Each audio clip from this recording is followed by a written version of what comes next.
The pups were dying. Sarah Voss knew the sound of hunger. She had grown up inside it, that hollow whine that lived somewhere between the ribs and the throat. But hearing it come from two tiny wolves no bigger than her forearm, tucked inside a rotting oak tree in the middle of a storm that bent the pines sideways, was something else entirely. Something that bypassed every reasonable thought in her head and went straight to the part of her that had never once been useful to anyone. She reached in. The first pup snapped at her fingers with teeth like wet rice grains. The second one just trembled. Sarah pulled them both out, tucked them inside her jacket, and ran. The rain had turned the forest floor into a river of mud and dead leaves. She slipped twice. The third time she went down on one knee and felt something pop in her ankle that would cost her later. The pups pressed against her stomach, their heat almost alarming, like holding two small engines running too fast. She did not think about what she was doing.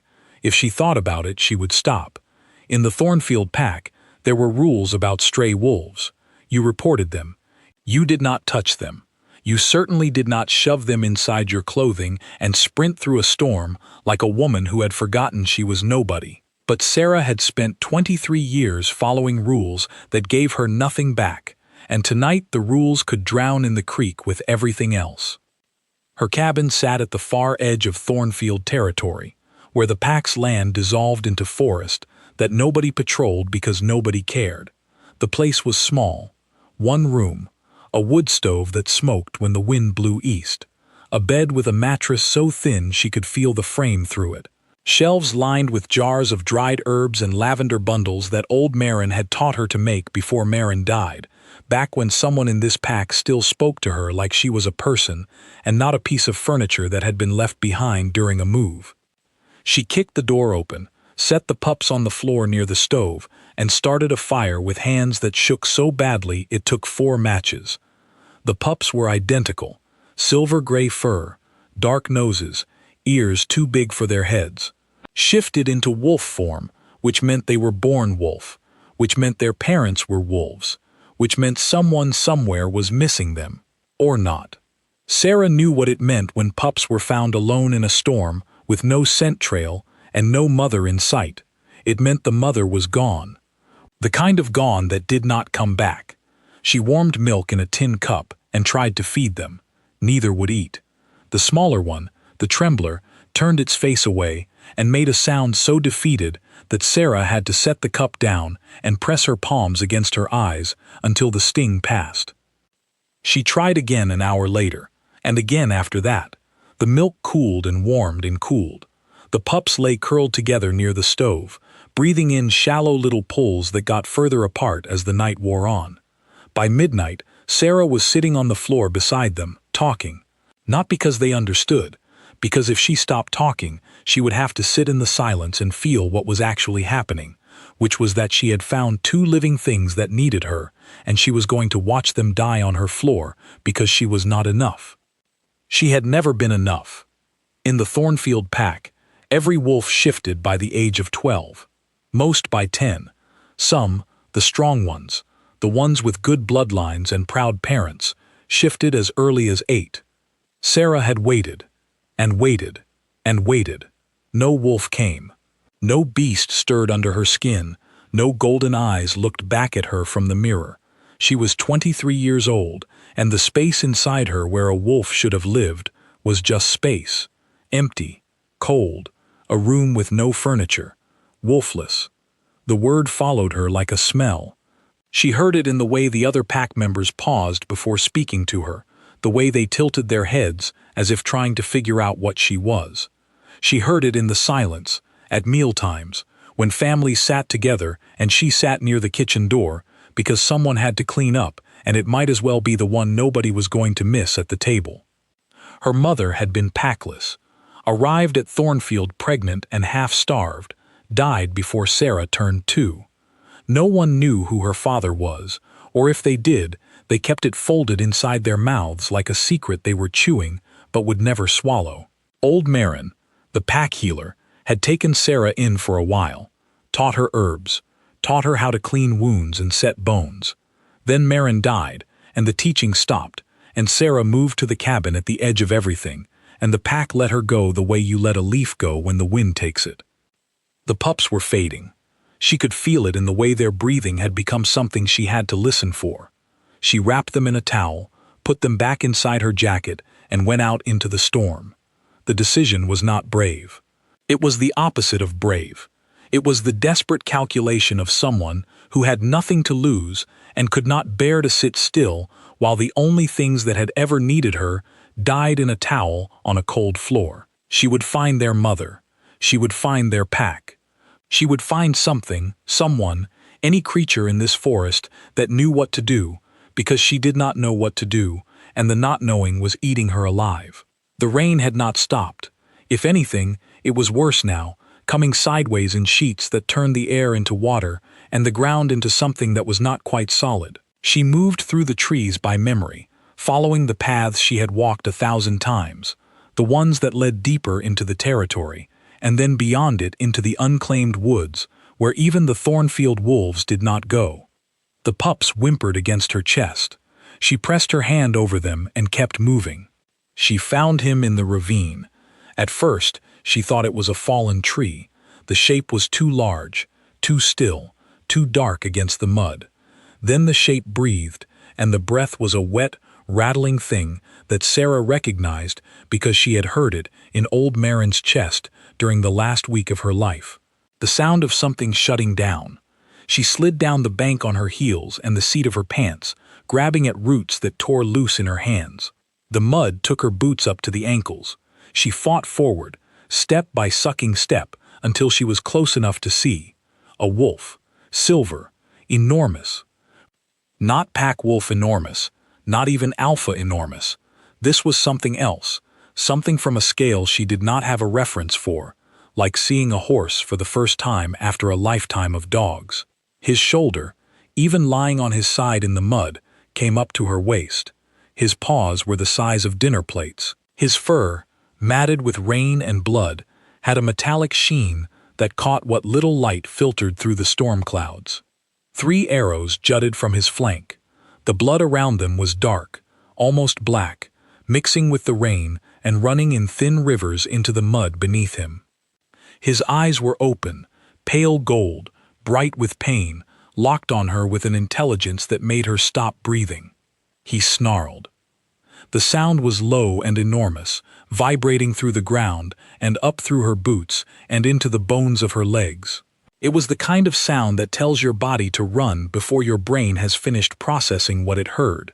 Every instinct in Sarah fired at once, a choir of alarms, and her feet actually shifted backward in the mud, ready to go. The pups cried out. Both of them, at once, a sound she had not heard them make before, not the thin whimper of hunger, something else, recognition, need, a calling. The wolf in the ravine went still. His golden eyes moved from Sarah's face to her chest, where the pups were pressed under her jacket. His lips, pulled back over teeth that could have closed around her thigh, slowly came down. The snarl died. Something changed in his breathing.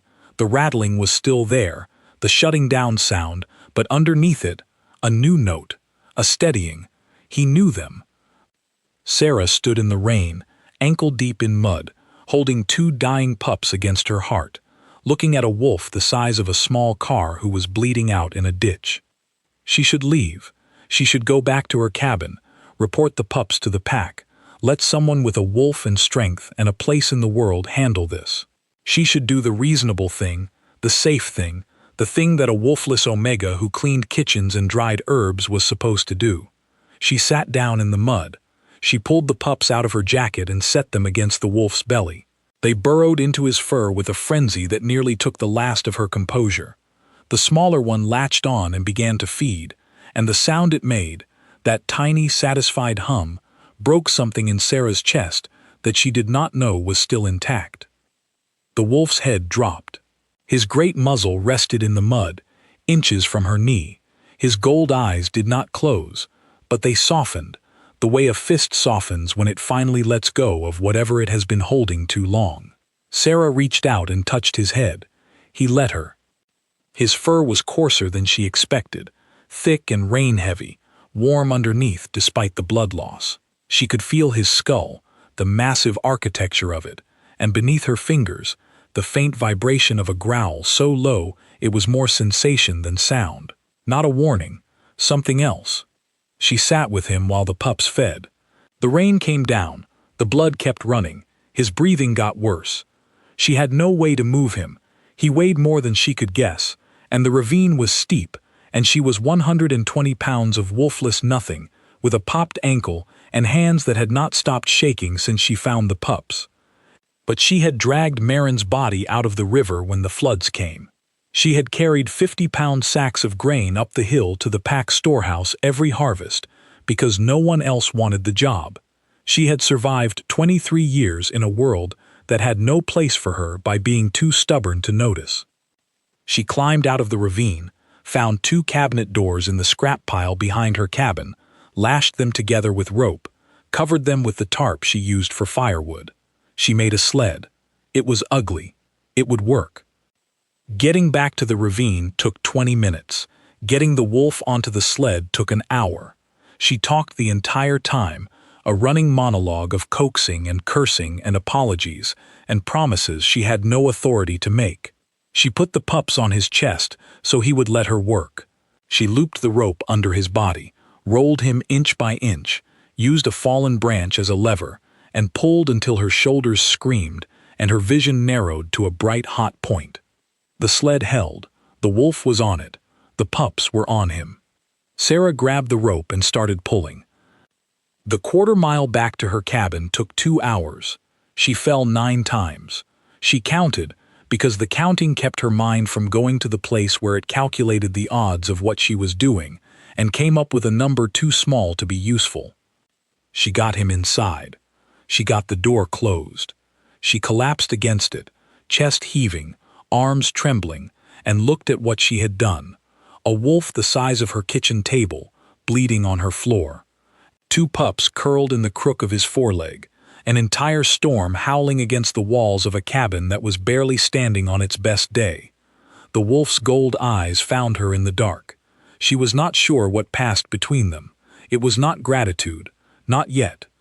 It was something more basic, more animal, a recognition between 2 creatures who had run out of options at exactly the same time. Sarah got up. She put water on the stove. She found the grain alcohol she kept for cleaning wounds and took a long drink that burned from her lips to her stomach. Then she found her pliers, knelt beside the wolf, and began pulling arrows. The first arrow came out with a sound that Sarah would carry in her memory for a long time. A wet, sucking thing, like the earth releasing a root it had been holding. The wolf's body jerked. His teeth came together with a crack that she felt in her own jaw. But he did not snap at her. He did not move his head. His gold eyes stayed fixed on some middle distance beyond the cabin wall, as if he were watching something she could not see, and whatever it was required all of his attention. She poured the grain alcohol over the wound. He shuddered, one long full-body tremor that shook the pups loose from his side. They mewled and scrambled back. Sarah repositioned them with one hand and reached for the second arrow with the other. This one was deeper. The broadhead had caught on something inside, maybe rib, maybe muscle, and when she pulled, the wolf made a sound that was not a growl and not a whine but something between the two that she had no word for, a sound that said, "This is the worst thing and I am letting you do it anyway." The third arrow broke when she tried to extract it. The shaft snapped, leaving the head buried in the meat of his shoulder. Sarah stared at the broken wood in her hand and felt the kind of calm that comes after panic has burned through everything and left only the task. She heated a knife on the stove. She made a cut. She went in with the pliers and found the broadhead by feel, working blind in a wound that bled so freely it soaked through the towels she had packed around it. The wolf's breathing came in short, hard bursts. His claws dug grooves into her wooden floor. She got it out. She closed the wound with the only thing she had, strips torn from her one good shirt, packed with the yarrow and comfrey poultice that Marin had taught her to make for deep tissue wounds. She worked in silence now, the talking used up, her hands moving on a knowledge that lived in her fingers rather than her head. By the time she finished, the fire had burned low, and the first gray light was pressing against the windows. The wolf's breathing had evened out. Not good, not yet, but no longer the rattling countdown it had been in the ravine. The pups were asleep, truly asleep, their small bodies rising and falling against his belly in a rhythm that matched his. Sarah sat back on her heels and looked at her hands. They were covered in blood. His blood, dark and thick, worked into the lines of her palms and under her nails. She smelled like iron and mud and grain alcohol, and every muscle in her body was speaking a language of pain that she would have to answer eventually, but not now. Now she just sat there, in the gray light, watching a wolf she did not know breathing on her floor beside two pups she had no right to keep, and felt something she could not name and did not trust. She named the pups instead. The bigger one, the snapper, the one who had bitten her fingers with rice grain teeth and then cried for its father in the rain, she called Thistle, because it bit, but it was small, and it would grow into something with roots. The smaller one, the Trembler, the one who had turned its face from the milk and then latched onto the wolf's belly like it was the last warm thing in the world, she called Bram. No reason. It was the first name that came, and it fit the way simple things fit when you are too tired to be clever. Thistle and Bram. She said their names out loud, testing the shape of them, and the wolf's ear turned toward her voice, the way a satellite turns toward a signal. He was watching her again. She was going to have to deal with that. The watching. The way his eyes tracked every movement she made, not with suspicion, not with the wariness she would have expected from a wounded predator in a stranger's cabin, but with something that looked uncomfortably like attention, like she was something he was trying to read. Sarah was not used to being read. She was used to being overlooked, which was a different thing entirely, and one she had made her peace with years ago, or at least told herself she had, which was close enough. She made broth, rabbit bones from the stock pot, simmered with thyme and a little salt. She cooled it and brought it to the wolf in a bowl, setting it near his muzzle. He looked at the bowl.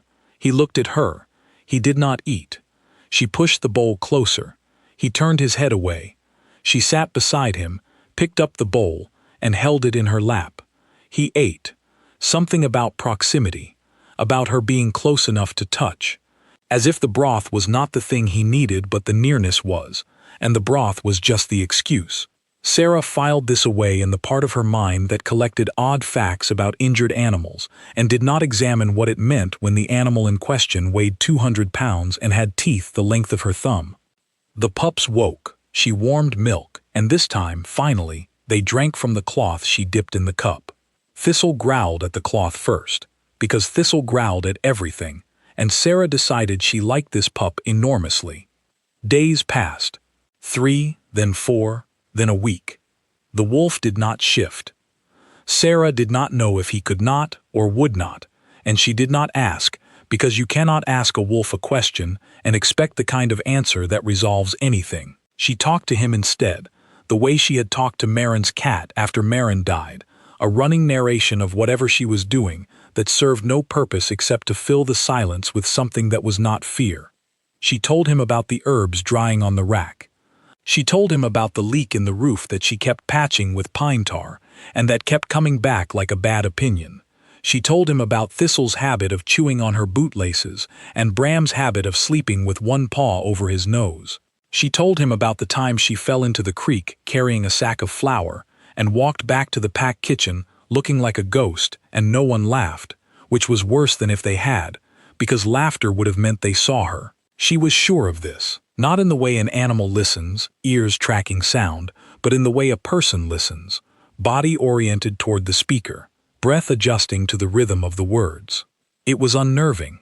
Other things were unnerving too. The forest around her cabin, which had always been full of sound, birds and squirrels and the occasional deer crashing through the underbrush, went quiet when the wolf was awake. Not gradually quiet, completely quiet, as if every living thing in a wide radius had received a message that Sarah had not been copied on and had responded by holding very still. A stray wolf crossed the property line on the 5th day. Sarah saw it from the window, a lean gray shape moving through the birches with the casual confidence of a predator in unclaimed territory. It came within 30 yards of the cabin. Then it stopped. Its head went up, its nostrils flared, and it turned and ran with a speed that Sarah associated with animals who have just discovered they are not at the top of the food chain. She looked at the silver wolf on her floor. He was watching the window where the stray had been, and his expression, if a wolf could have an expression, was one of mild disinterest. As if strays fleeing his presence was so routine, it barely registered. "Who are you?" she thought. And then she thought it harder, as if thinking it harder would make the question into something he could answer. Derek came on the 7th day. Derek was Marin's former apprentice, a nervous young man with kind eyes and a habit of apologizing for things that were not his fault. He was the closest thing Sarah had to a friend in the pack, mostly because he was the only person who voluntarily walked to the edge of the territory to check on her. He brought supplies sometimes. Flour, salt, news from the main compound that Sarah did not care about but listened to, because Derek needed to feel useful, and she understood that need. Derek opened the cabin door and saw the wolf. The wolf saw Derek. What happened next was fast. The silver wolf, who had not stood in 7 days, who was still bleeding through his bandages and breathing with a wheeze that made Sarah's chest hurt in sympathy, was on his feet. The sound that came from his throat was not the low growl Sarah had come to know.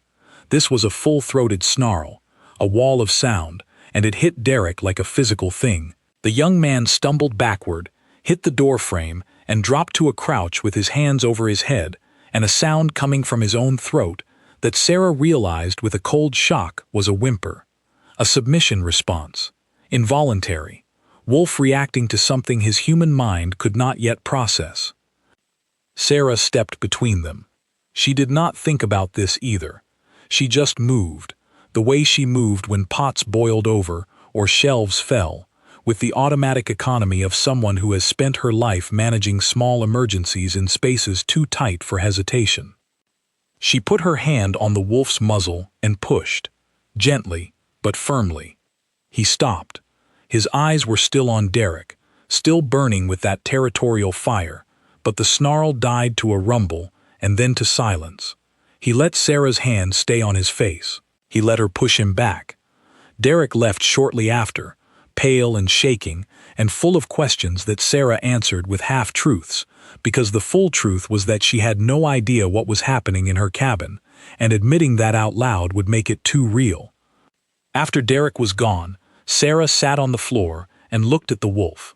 "You could have killed him," she said. He lay down. He put his head on his paws. "He is the only person who comes to see me." The wolf's ear twitched. "If you eat the only person who comes to see me, I will be very upset." He closed his eyes. Sarah leaned against the wall and pulled Bram into her lap. Thistle climbed up too, which was not invited but was tolerated because Thistle operated on the assumption that all surfaces were hers, including people. She fell asleep like that, sitting up, 2 pups in her lap, a wolf she could not explain breathing 4 feet away. She woke in the dark. The fire had gone to embers, painting the cabin in shades of red and black. The pups were still in her lap, still sleeping, but the wolf was gone. In his place, on the floor where the great silver body had been, was a man. He was lying on his side, curled around the space where Thistle and Bram had been before Sarah had gathered them.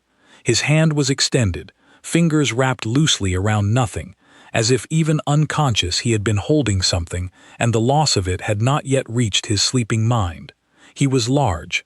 Even curled up, the length and breadth of him took up most of the floor. His skin was brown, crossed with scars, some old and white, some newer and still angry. The wounds on his flank were open in this form too, smaller but deeper, and the bandages Sarah had tied around the wolf's body were tangled around his waist like a ruined belt. His face was sharp, hard jaw, broken nose that had healed slightly off-center, a scar that ran from his left temple to his chin in a clean white line, the kind of scar that comes from a blade and not a claw. He was shaking. Fever. She could see the sweat on his skin, catch the heat coming off him from 3 feet away. His lips were moving, shaping words she could not hear. She leaned closer. One word, repeated. A name. Not hers. A woman's name, spoken with the kind of tenderness that only comes from grief, so old it has become a reflex, a prayer the body says when the mind has stopped believing anyone is listening. Sarah sat in the dark and watched a stranger call for someone who was not coming. She did not know his name. She did not know where he had come from, or why 3 arrows had been buried in his body, or who the woman was that he was calling for in his fever. She knew he was the father of Thistle and Bram. She knew he had let her, a wolfless stranger, touch his wounds and feed his children. She knew that whatever he was more than any wolf she had ever seen in Thornfield. She put another log on the fire. She found a blanket. She covered him. His hand closed around her wrist. His eyes opened, gold, bright with fever, unseeing and seeing at the same time, looking at her and through her, and at something behind her that existed only in the landscape of his delirium. He said the name again, the woman's name. Then his hand loosened, his eyes closed, and he was gone back into whatever dark country the fever had made for him. Sarah pulled her wrist free. She sat back against the wall. Thistle shifted in her lap and let out a small growl, dreaming of whatever small things small wolves dream of. The storm had stopped. She had not noticed when. The silence outside was enormous. She sat in it, in the dark, in the quiet, with a man she did not know, and children who were not hers, and waited for the morning to come and tell her what to do next, because she had run out of her own ideas somewhere around the second arrow and had been operating on something else ever since. Something that felt less like courage and more like the absence of any other option. The morning would come. It would bring questions she could not answer and problems she could not solve, and a world that had never made room for her and was not about to start now. But the pups were warm in her lap.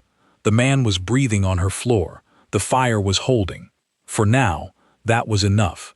His name fell out of him on the 3rd day of the fever, like a coin from a torn pocket. Sarah was changing his bandages, a process that involved kneeling beside a man who was somehow larger in human form than he had been as a wolf, unwinding strips of blood-stiffened cloth from his torso while he muttered and shook and occasionally gripped her arm hard enough to leave marks she would find later, purple fingerprints on her skin that looked like something she should be worried about and somehow was not. He said it between breaths, not to her, to whatever ghosts were keeping him company in the fever lands. "Cale," he said, and then, as if correcting himself, as if even delirious he had a sense of formality that refused to die, "Cale Dranmere." Sarah filed the name away. She did not recognize it. Dranmere meant nothing to her, which would turn out to be a kind of mercy, because if she had known what that name carried, she might have done something sensible like leave, and the sensible thing would have been the wrong thing. She kept calling him nothing. You, or hey, or the man on my floor, which was not a name but was accurate. The fever burned for 5 days. 5 days of wet cloths on his forehead, broth spooned between cracked lips, poultices changed and changed again, as the wounds wept and closed, and wept again. 5 days of Sarah sleeping in her chair because the man on the floor and the pups at his side took up every inch of horizontal space. 5 days of talking to fill the silence, because silence in a cabin with a feverish stranger felt like holding your breath underwater, possible for a while, but eventually something had to give.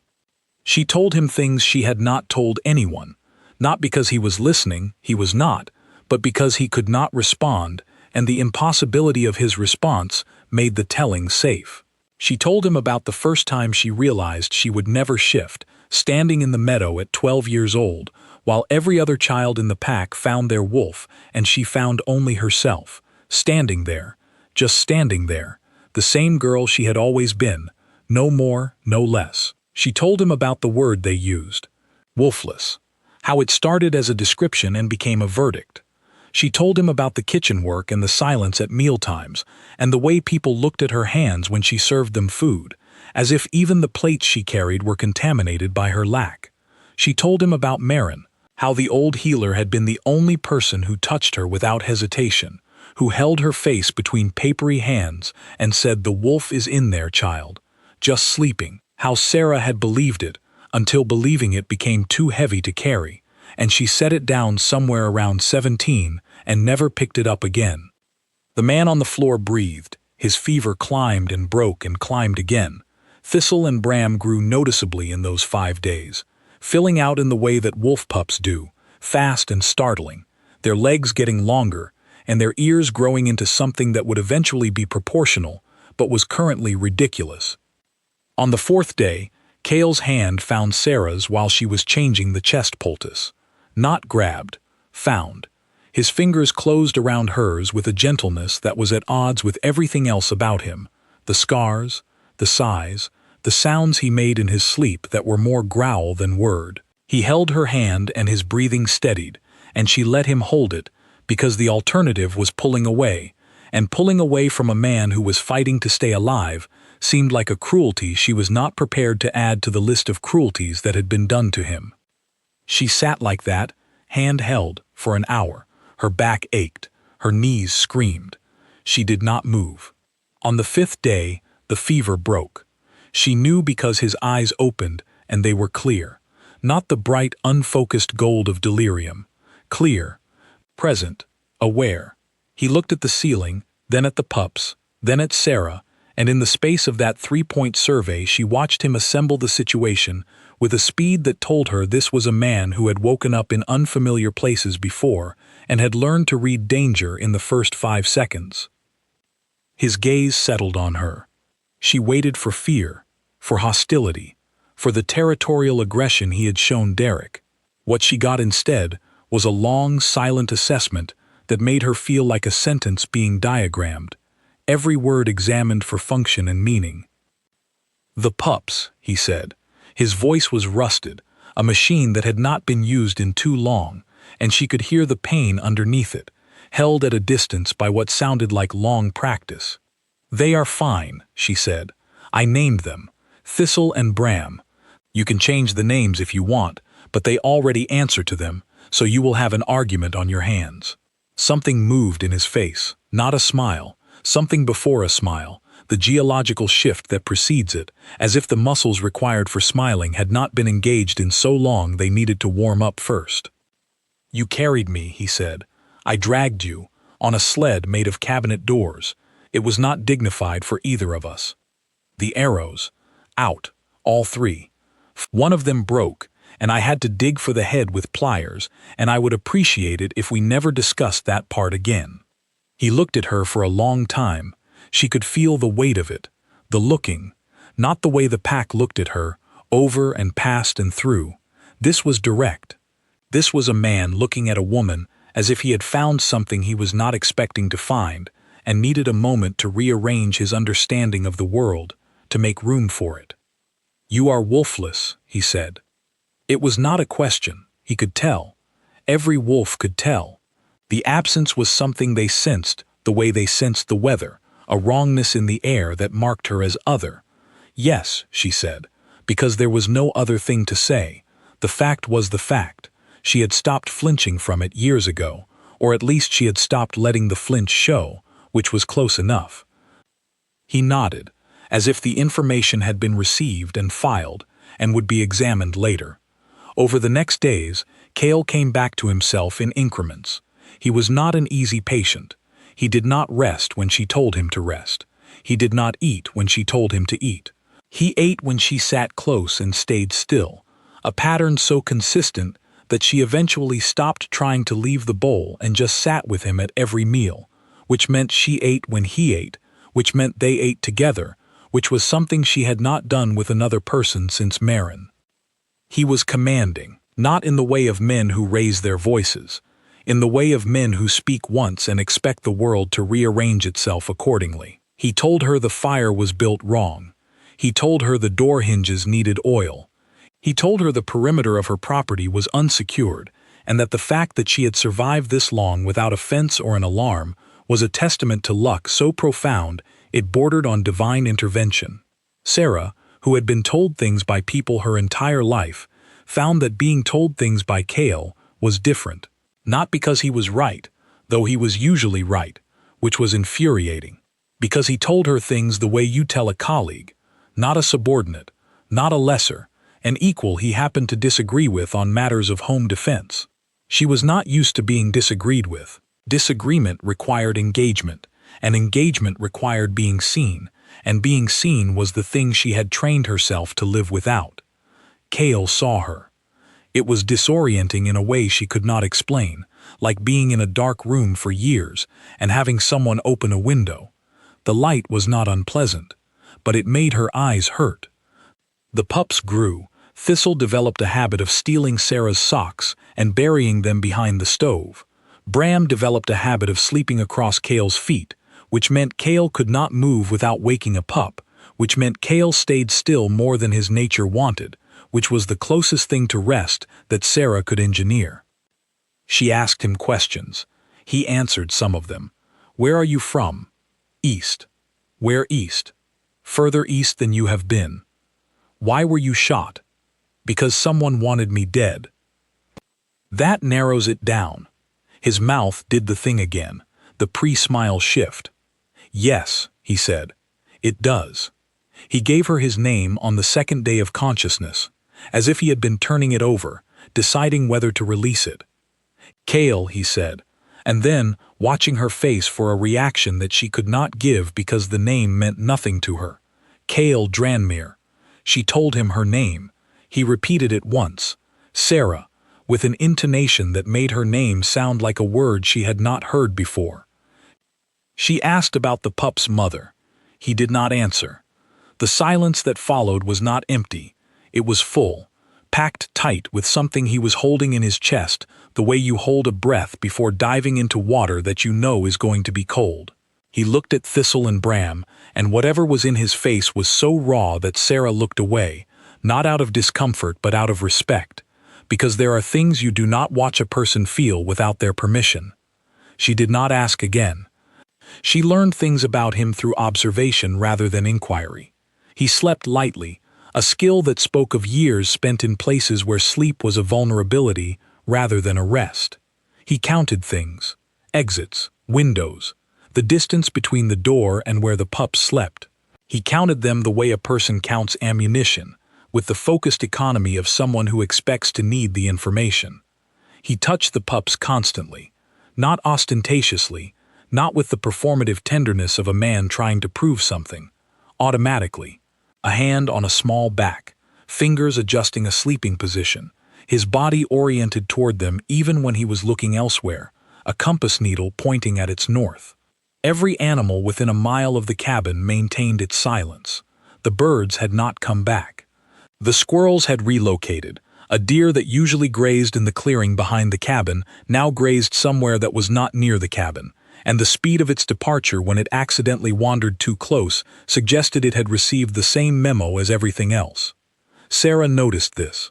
She noticed the way the two stray wolves that normally patrolled the unclaimed territory beyond her property had vanished entirely, not just moved but gone, as if the ground they walked had been reclassified from their territory to someone else's. She noticed the way Cale listened to the forest. Not the sounds in it, but the silence, as if the silence itself was a language he could read, and it was telling him things that the sounds never could. She began to understand that whatever Cale was, he was not just a wolf with impressive size and unusual coloring.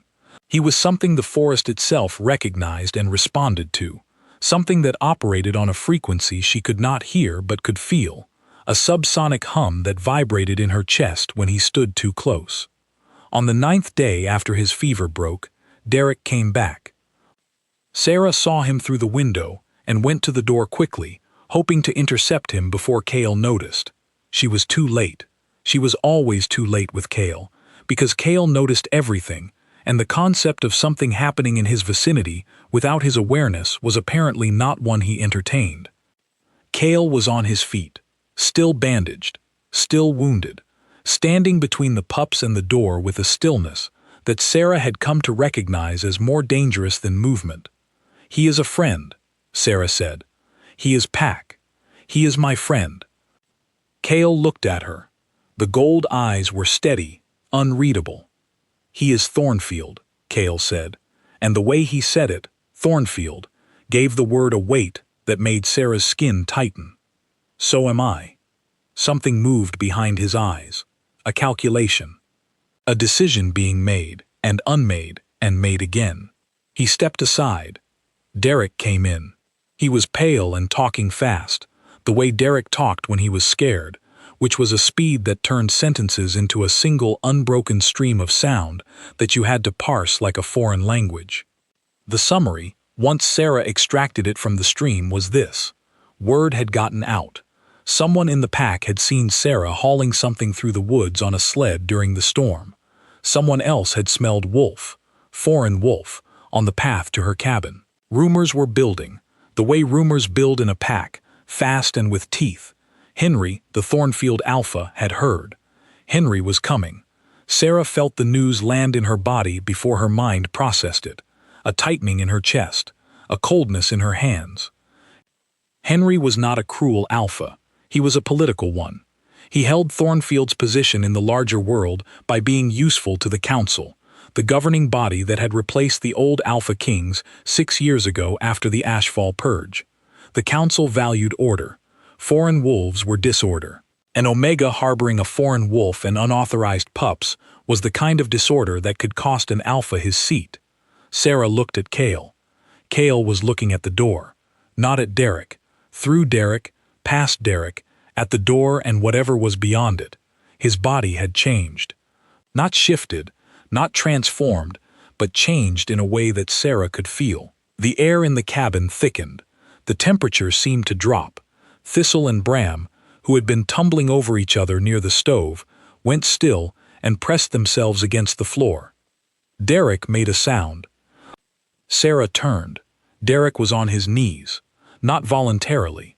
His body had simply folded, the way a body folds when gravity changes direction, and he was kneeling on Sarah's floor with his head bowed and his hands flat on the wood and his breath coming in short, hitching gasps.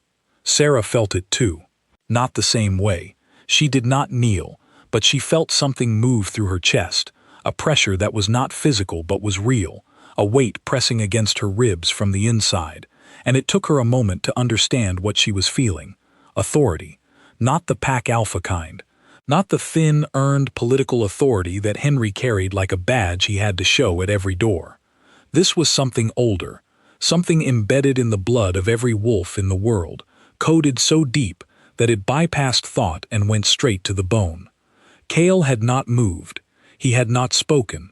He had not growled or snarled or made any of the dominance displays she had seen from Thornfield wolves during challenges. He had simply stopped containing what he was. Derek raised his head.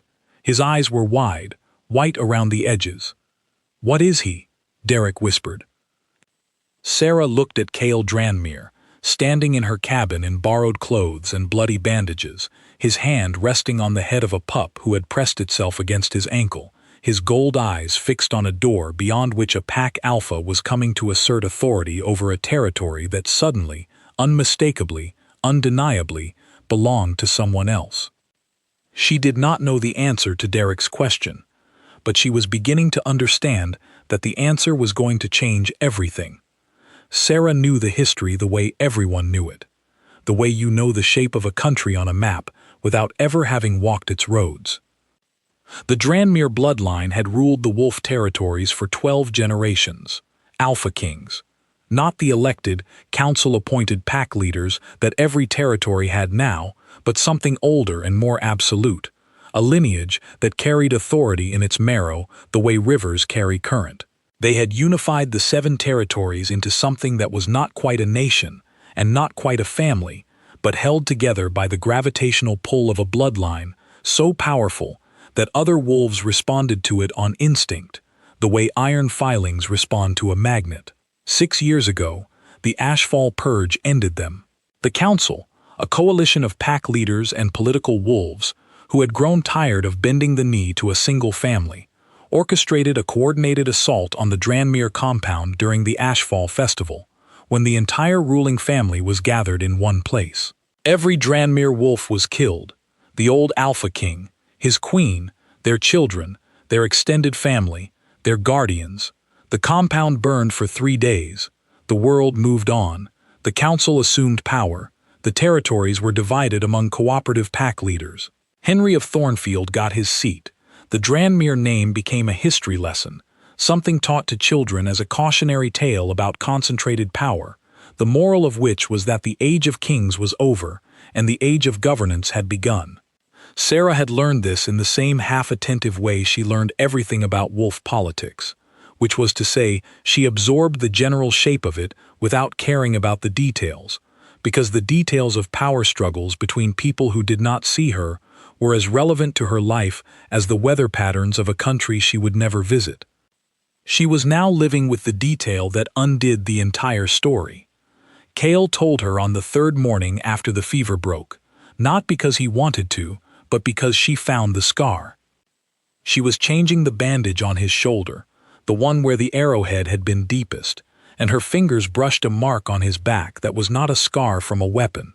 It was a brand, clean lines, deliberate, the kind of mark that is put on a body with intention and ceremony. She recognized the shape because it hung on a banner in the Thornfield Great Hall, faded and old, displayed as a relic of the past. The Tranmere crest, a wolf over a crown.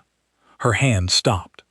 Cale went still beneath her touch, the kind of still that is not relaxation but readiness, every muscle locked and loaded, a held breath in the shape of a body.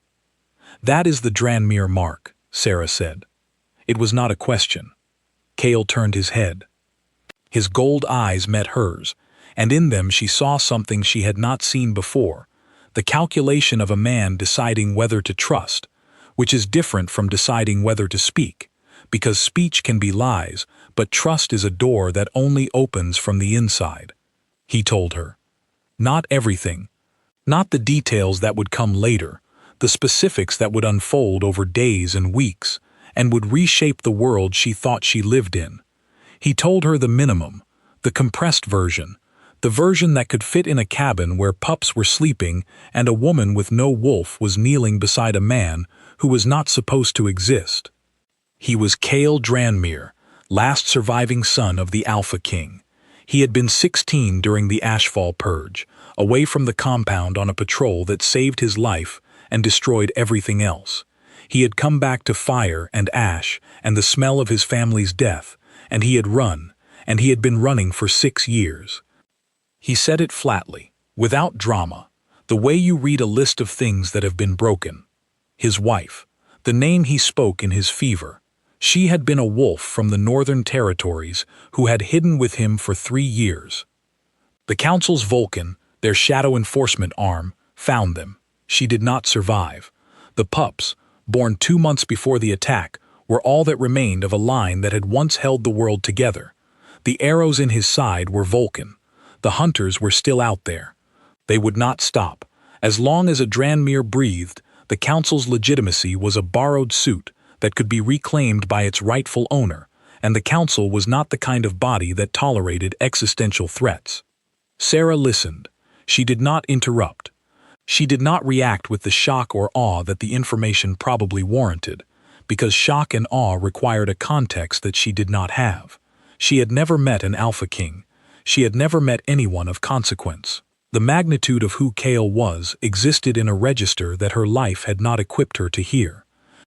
What she heard instead was simpler, a man who had lost everyone, a father who was trying to keep his children alive, a wolf who had been hunted until hunting was all he knew, and who had ended up bleeding in her ravine because the world had run out of places for him to go. She finished changing his bandage. "Henry is coming," she said. "I know. He is a Council loyalist. I know that too. So what do we do?" Cale looked at her. The "we" hung in the air between them, and she watched him hear it, watched him register that she had said "we" and not "you," that she had placed herself inside his problem without being asked, without being invited, and that the placement was not accidental. He did not say thank you. He was not, she was learning, a man who said thank you. He was a man who noted debts in a ledger that he kept somewhere behind his eyes and repaid them with interest at a time of his choosing. "We wait," he said. They waited 2 days. In those 2 days, Sarah discovered several things. Kale was impossible to live with. He reorganized her herb shelves without asking.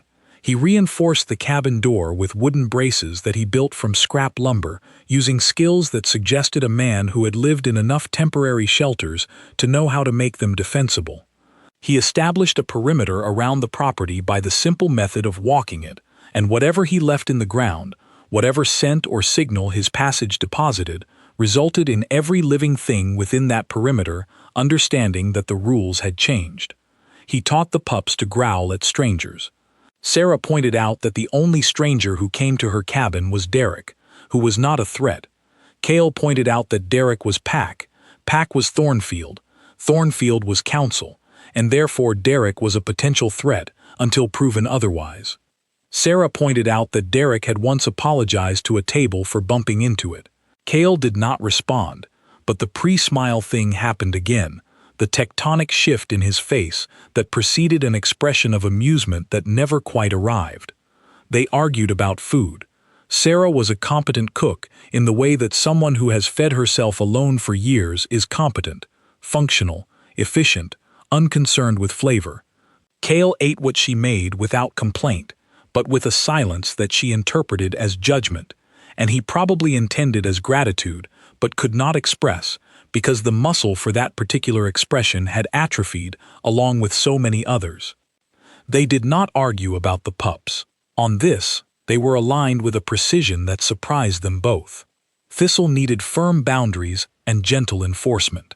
Bram needed warmth and patience, and the steady reassurance that the world was not going to collapse again. They divided the labor without discussing it, Sarah handling the midnight feedings and the comfort, and the soft, steady voice.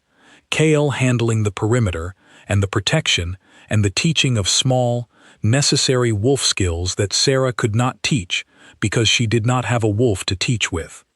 She watched him with the pups and felt something she refused to name.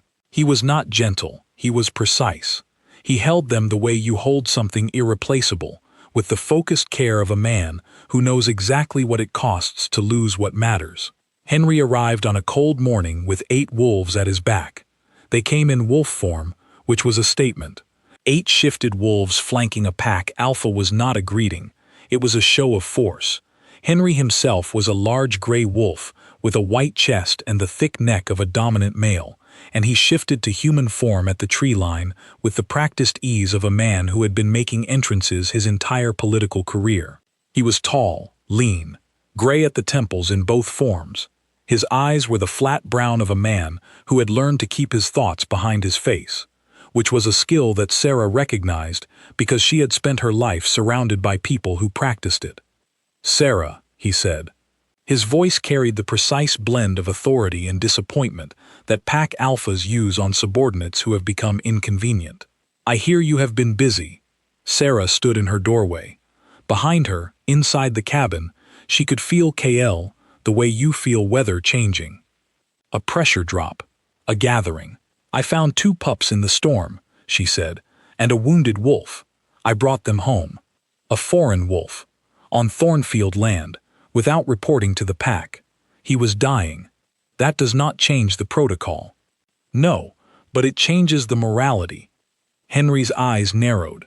She had never spoken to him like this. She had never spoken to anyone like this. The words were coming from a place she did not recognize, a room inside her that had been locked and was now developing cracks. "I need to see the wolf," Henry said. "No." The word landed between them like a dropped stone. Henry's wolves shifted behind him, a ripple of muscle and fur. Henry himself went very still. "Sarah, you are an omega, a wolfless omega. You do not tell your alpha no." "I just did." The cabin door opened behind her. Kale stepped out. He was wearing clothes Sarah had found for him, an old shirt of Marin's husband, pants that were too short, boots that did not fit. He was still bandaged, still visibly wounded. He moved with a limp that he was trying to hide and not entirely succeeding. He looked, by every external measure, like a man who should not have been standing. The forest went silent. Not the gradual silence that Sarah had grown accustomed to, an absolute silence, as if every living thing in the territory had simultaneously inhaled and held its breath. Cale did not speak. He did not growl. He did not make any display of dominance. He stood beside Sarah in the doorway of her broken-down cabin and let the thing that lived inside him rise to the surface. Henry's wolves dropped. Not one by one, all at once. 8 wolves, trained and loyal and bound to their alpha, went to the ground as if their legs had been cut from under them. They pressed their bellies to the earth and their muzzles to the dirt, and made sounds that Sarah had never heard from grown wolves. Submission sounds. Not the calculated, political submission of a wolf acknowledging a superior. The involuntary, bone-deep submission of a wolf recognizing a king. Henry staggered. He did not drop. He was an alpha, and alphas had more resistance than pack wolves. But his legs shook. His face, that careful, composed, political face, cracked open, and underneath it, Sarah saw something she recognized because she had felt it herself the first time Cale stopped containing what he was. Terror. Not the terror of violence, the terror of irrelevance, the sudden, sickening understanding that the authority you have built your life around is borrowed, and the owner has just walked through the door. Cale looked at Henry the way the sun looks at a candle. "These are my children," Cale said. His voice was quiet. He did not need volume. The words carried weight that had nothing to do with how loud they were spoken. "This is her home. You are standing on her ground. You will leave it." Henry left. He took his wolves, who could not meet Cale's eyes, and he walked back into the forest with the careful, measured steps of a man who is trying very hard to look like he has not just been unmade. Sarah stood in the doorway and watched them go. Her hands were shaking. The shaking had started when Cale walked out and had not stopped, and she did not think it was going to stop anytime soon, because what had just happened was not something you recovered from quickly. She had watched 8 wolves and a pack alpha fold like paper in the presence of a man who was supposed to be dead. "He will tell the council," she said. "Yes. They will send people. Yes. Worse people than Henry. Yes." She looked at him. He was looking at the tree line, and his expression was one she was beginning to know. Not fear, not anger. The flat, steady assessment of a man who has been expecting the worst for 6 years and has finally seen it arrive. "You should run," she said. He turned to her. "I have been running for 6 years." It was not a refusal. It was a statement of exhaustion so deep it had become structural, a weariness that was not in his muscles but in the architecture of who he was. He was tired of running the way foundations are tired of holding up buildings. The fatigue was load-bearing. "Then what do we do?" she asked. There it was again. We.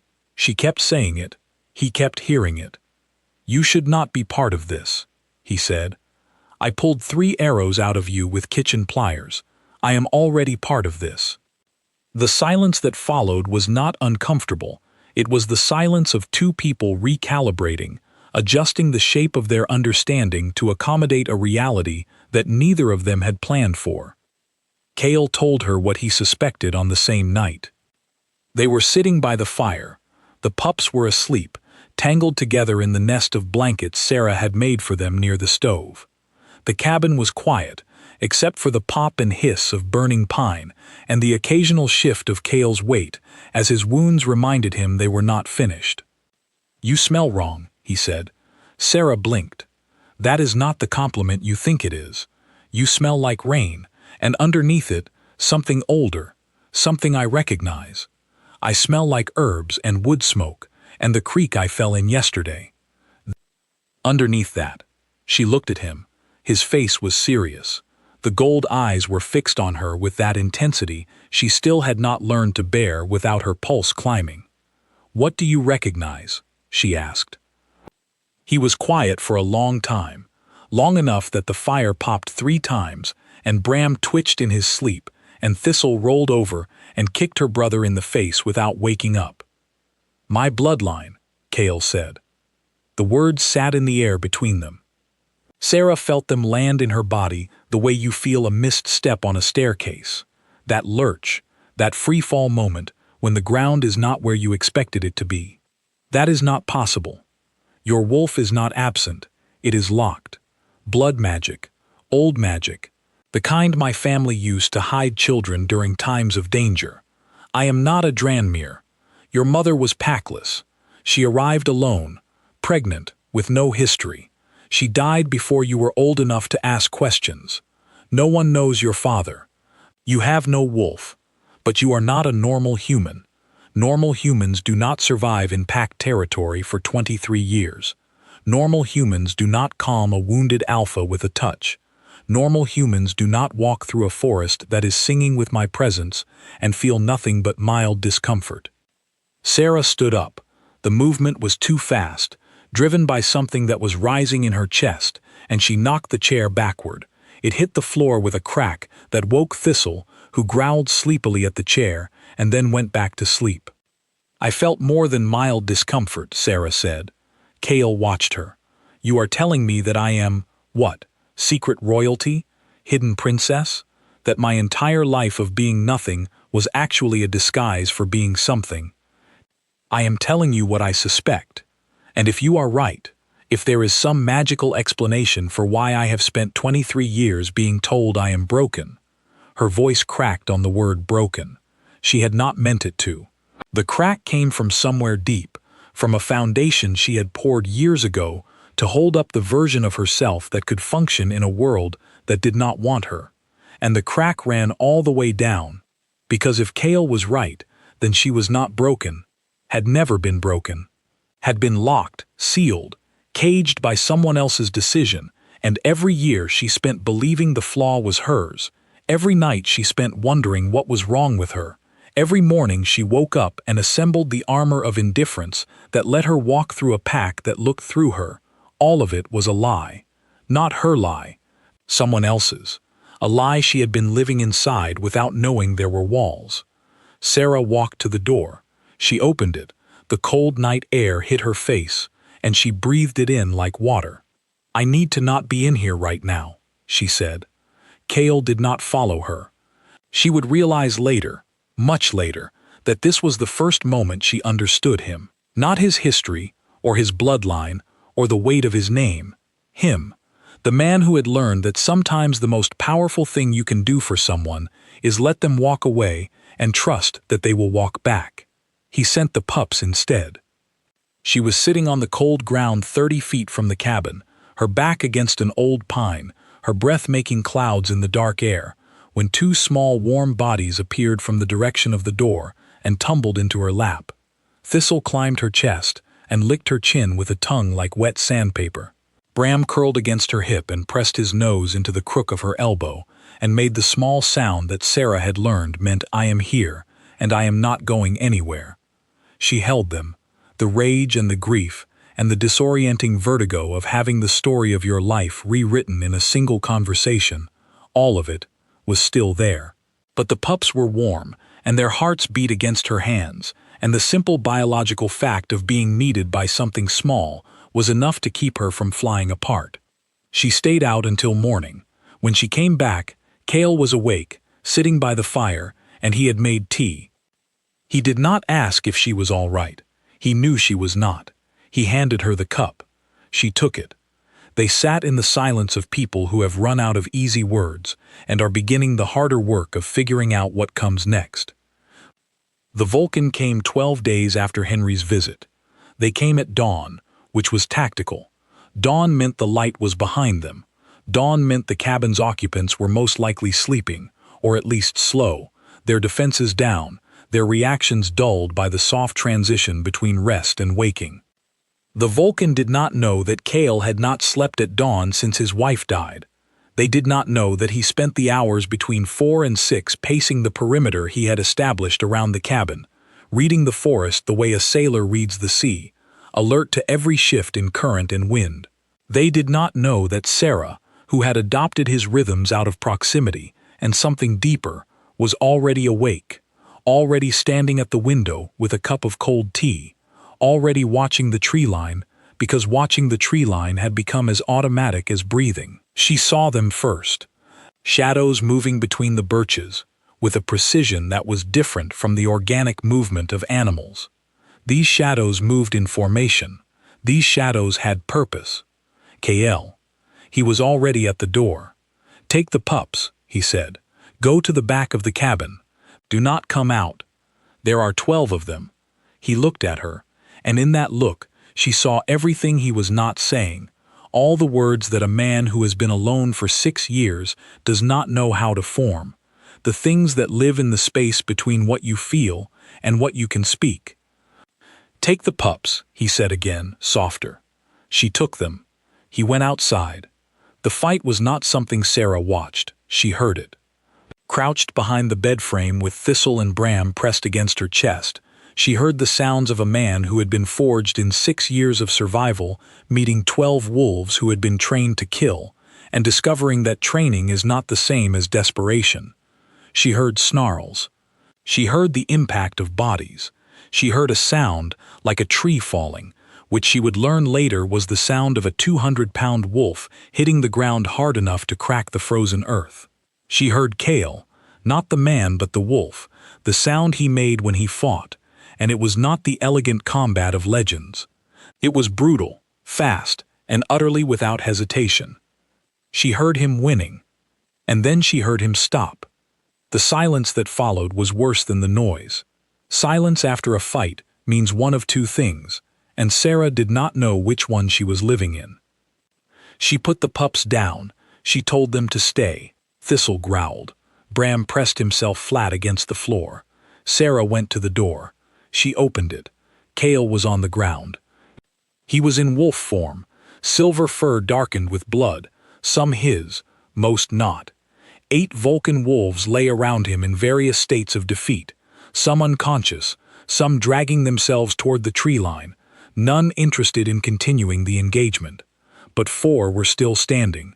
4 surrounded him. And Kael, the wolf who had made a pack alpha kneel with nothing but his presence, was not getting up. The wounds from the arrows had reopened. She could see the blood pulsing from his flank, the rhythm of it too fast, too bright, the red of a body losing what it cannot afford to lose. He had fought 12 wolves with 3-week-old injuries that had not fully healed, and his body was finally presenting the bill. He snarled at the 4 remaining Vulcan. The snarl was weak. They knew it. They moved closer. Sarah stood in the doorway. What happened next was not a decision. It was not courage. It was not the dramatic moment that stories are built around, where the hero reaches deep inside and finds a power they did not know they had. It was simpler and more terrible than that. It was a woman looking at a man who was going to die in front of her, the same way his wife died, the same way his family died, because the world kept taking from him, and he kept standing up until his body could not stand anymore. And it was that woman feeling something inside her chest that she had been told her entire life did not exist, something she had mourned and grieved and eventually buried under years of acceptance and survival, something that Kael had told her was locked, was caged, was waiting. The lock did not open gently. It shattered. The sound came from inside her, a crack that was not physical and not metaphorical, but something in between, a sound that existed in a frequency that only wolves could hear, and that every wolf within a mile radius heard at exactly the same moment. The pain was extraordinary. Every cell in her body caught fire simultaneously, a burning that started in her chest and spread outward in a wave that took her bones and muscles and skin and rearranged them with a violence that left no room for thought. She was on the ground. She was not on the ground. She was something else, something that had 4 legs and a jaw that could close with 300 pounds of force, and eyes that saw the world in colors she did not have names for. She was a wolf. Black, not silver like Kael, black like the bottom of a well, like the space between stars, like the darkness that exists before light has been invented. Her fur absorbed the dawn light and gave nothing back. She was large. Not as large as Kael, but larger than any of the Vulcan, larger than any wolf she had ever seen in Thornfield, with a build that was lean and fast, and carried in every line the unmistakable architecture of a bloodline that the world had been told was extinct. The 4 Vulcan wolves looked at her. She did not know how to fight. She had never been a wolf before. She did not know how to use these legs, this jaw, this body that moved in ways her human form had never imagined. She did not need to know. What the Vulcans saw when they looked at her was not a first-time shifter stumbling through an unfamiliar form. What they saw was the thing their bones recognized and their training could not override. A Dranmere queen-line wolf, the Black Wolf. The counterpart to the Silver King. A myth, a legend, a nightmare that the council had told itself was impossible because the alternative was too large to govern. Their wolves understood before their minds did. The first one ran. The second followed. The third lasted 4 seconds longer before something in his posture collapsed, a structural failure of nerve, and he turned and sprinted for the tree line with a speed that spoke of absolute, unambiguous terror. The fourth stood its ground, brave or stupid or both. It looked at Sarah and she looked back, and whatever passed between them in that exchange convinced the fourth wolf that bravery was overrated and stupidity was something you could survive only if you left immediately. It left. The clearing was empty except for the unconscious and the defeated, and the 2 wolves who remained. Sarah stood over Cale. She did not know how to shift back. She did not know how to do anything except stand there, her new body trembling with the aftershock of a transformation that had rewritten her at the molecular level, her chest heaving, her paws planted in the mud on either side of the silver wolf, who had fought 12 and fallen for her. Cale shifted. The wolf dissolved into the man, and the man was worse than the wolf, smaller and more fragile, the wounds vivid against his skin, his breathing shallow and fast. He looked up at her with gold eyes that were fading at the edges, dimming the way a fire dims when the fuel runs low. He saw her, not the wolfless Omega, not the kitchen girl, not the invisible woman who dried herbs at the edge of the territory and ate alone.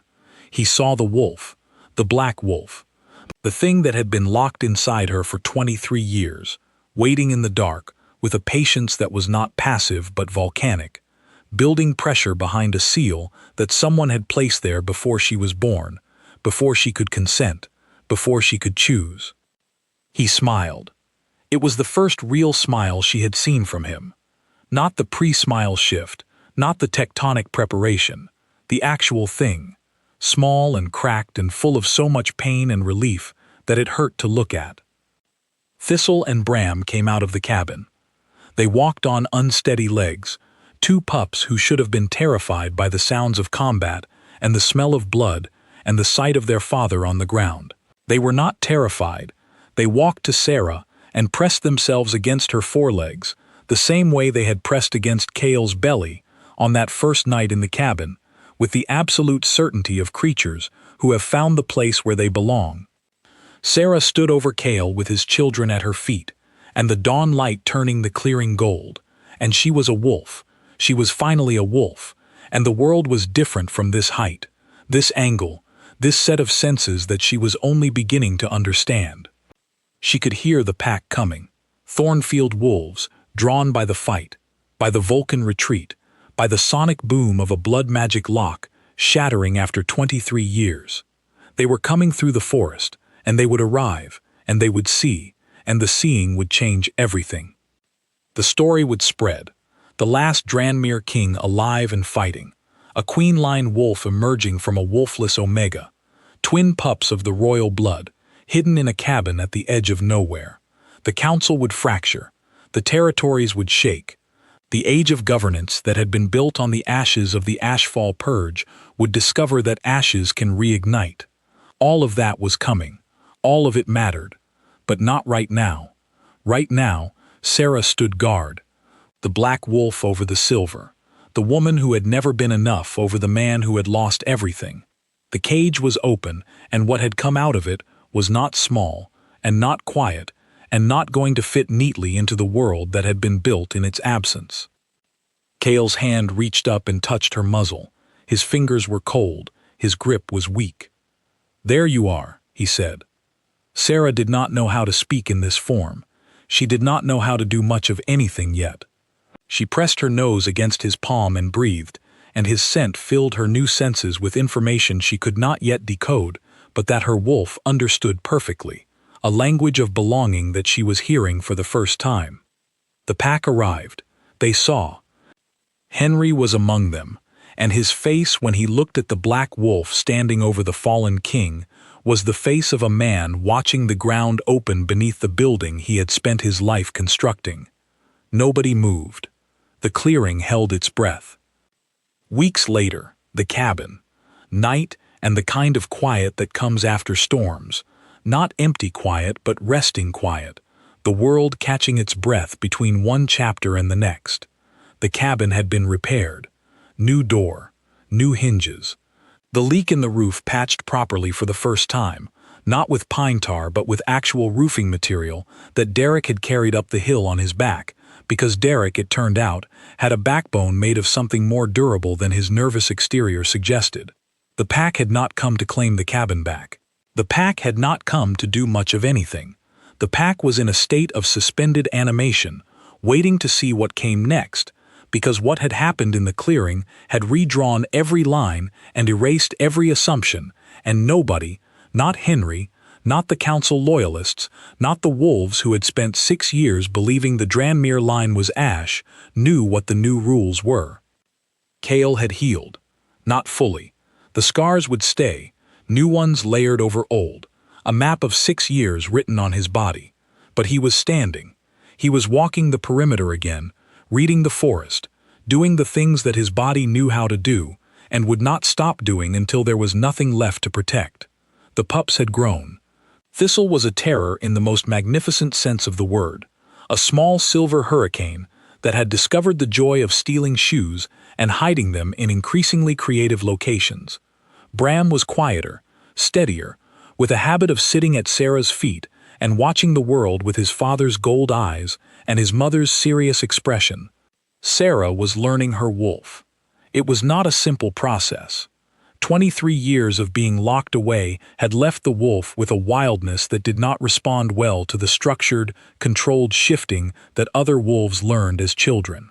Sarah's shifts were unpredictable, triggered by strong emotion, by the pups crying, by Cale's proximity, by dreams she could not remember, but that left her waking in wolf form on the cabin floor with no memory of the change.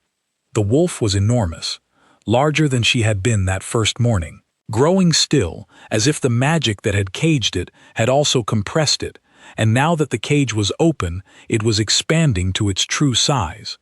Black and silent and fast, with senses so acute that the world she had lived in for 23 years now seemed like a photograph of a place she had only seen through glass.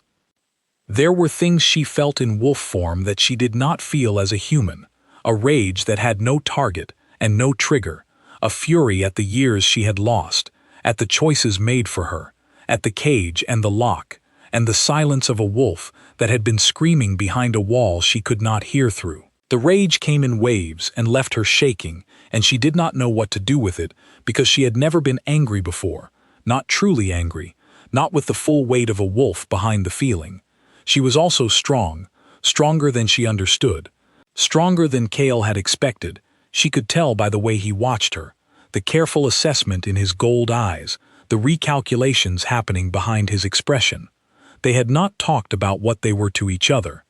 The word mate existed in the wolf world, a bond deeper than marriage, more absolute than choice, and Sarah could feel it between them the way you feel the pull of the earth, constant and directional, and not something you can argue with. Cale would not say it. She understood why. He would not bind her to him until she had stood in her own power long enough to know what she was choosing. He would not let her mistake gratitude for something more. He would not take from her the agency that had been taken once before, by someone who sealed her wolf without her consent. She loved him for this. She did not say it. They were both, it turned out, people who expressed the largest things through the smallest actions, and the vocabulary of what they felt for each other was written in proximity and silence and the way their hands found each other in the dark, without either of them reaching. There were things that were not resolved. The council had not responded. The silence from the ruling body was more frightening than aggression would have been, because silence from a political entity means planning, and planning means the next move is calculated rather than reactive, and calculated moves are the ones that draw blood. Sarah's history was still a locked door. Who had sealed her wolf? Why? Whether it was protection or something darker, whether her mother had known, whether Marin had known. The questions lined up behind each other like people waiting in a queue, and Sarah did not have the energy to let them in yet. The rage had not settled. The wolf inside her was free, but freedom, after 23 years of captivity, is not the same as peace.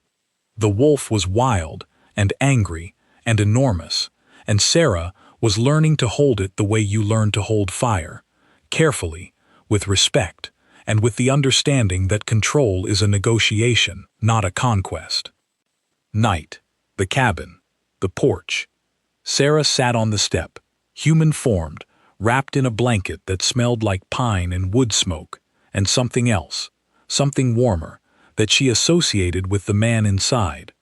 Thistle was in her lap, asleep, one paw twitching in whatever dream was playing behind her closed eyes. The forest was quiet, but it was the good quiet now, the quiet of things that have agreed to coexist, rather than the terrified silence of things that have been commanded to be still. She could hear Cale inside, the creak of the floor under his weight, the soft murmur of his voice as he settled Bram in the blanket nest. He came to the door. He stood behind her. She did not turn around, but she felt him the way she felt the air, as a presence that had become indistinguishable from the environment. "You kept them alive," he said. She watched the tree line. She had learned to watch it from him, and now she could not stop, and she did not mind, because watching the tree line meant watching the boundary between what she knew and what she did not, and she had come to find comfort in boundaries. "They kept me alive," she said. The larger thing, the thing about each other, the thing that lived in the space between them and grew larger every day, sat in the silence and waited. It was patient. It had learned patience from both of them, from a man who had survived 6 years alone and a woman who had survived 23 years invisible, and it knew that some things arrive not when you chase them, but when you stop running. The pups breathed. The forest kept its watch, and somewhere inside Sarah, in the place where a cage had been and now was not, a wolf settled into the space it had always been meant to fill, and was still, and was home.